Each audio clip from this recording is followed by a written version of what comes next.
Statement of record, but yield to Senator Grassley.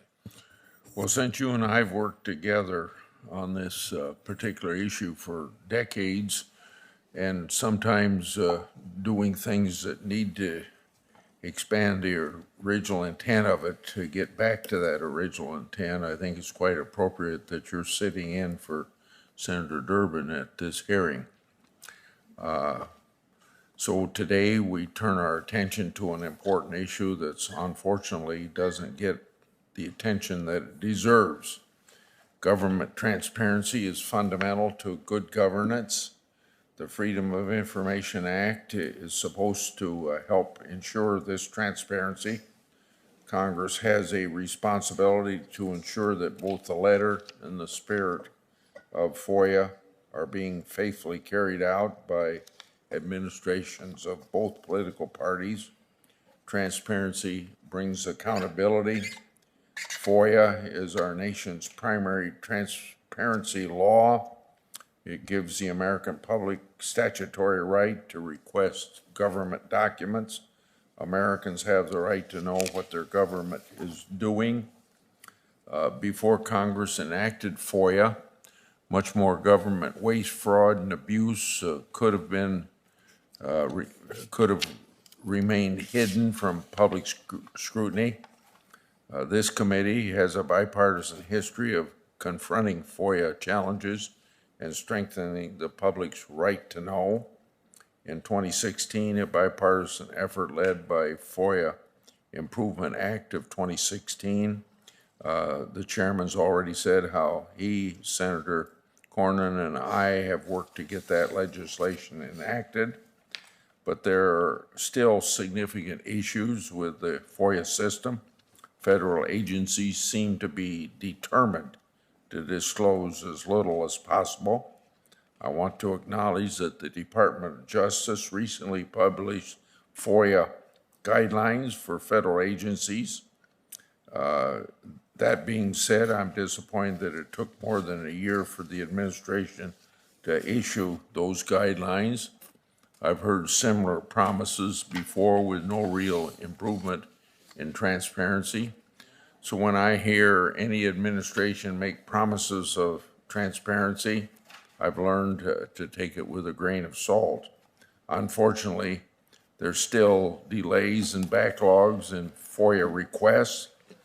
The Government Accountability Office found that backlogged requests increased 18% from 2019 to 2020, and then going back to 2012, backlogged requests have nearly doubled.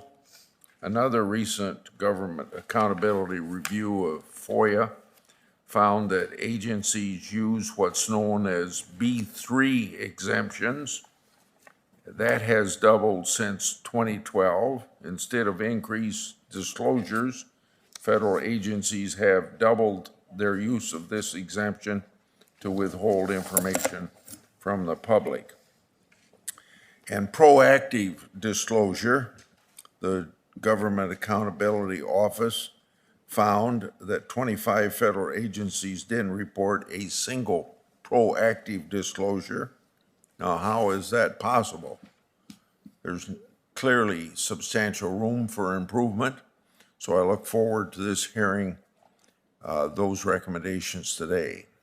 Finally, it's not just the public who can't get answers to questions.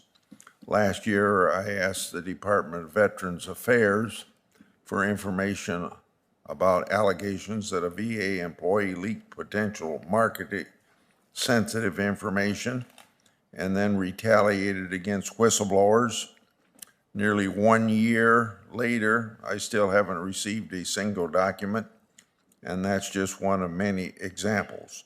Another might be Crossfire Hurricane, where the President Trump, January 19th last year, declassified I don't know how many documents. They're still in the Department of Justice, not declassified, and I asked for those months and months ago. So whether it's congressional oversight, which we have a constitutional responsibility to do, or whether it's through FOIA that's available to everybody in the United States to get information. It seems to me we need to make this work because there's everything about the American government that the public's business ought to be public. Now, I know there's exceptions like privacy. Obviously, national security, you don't tell your enemies what you're going to do, and our intelligence gathering. And if people can add more, but I think that covers practically everything that shouldn't be available for the public's knowledge. So the public's business ought to be public, and that's what FOIA is all about. That's what congressional oversight is all about. Thank you, Mr. Chairman. I think